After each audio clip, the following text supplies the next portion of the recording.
I work for the fashion company H&M, and my role is called application expert.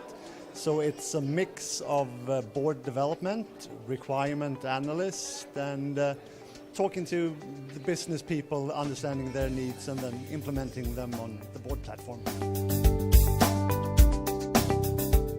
Production planning mainly, so we look at what we produced the previous year and try to make a plan for the upcoming year.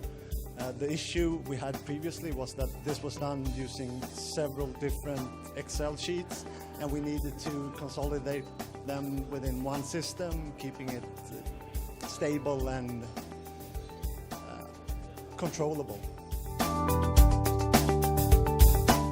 Oh yes, very greatly so. So now we have the controlled releases, and we can check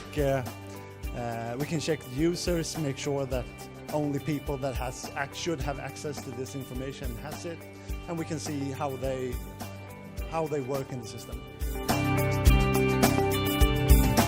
Very much so.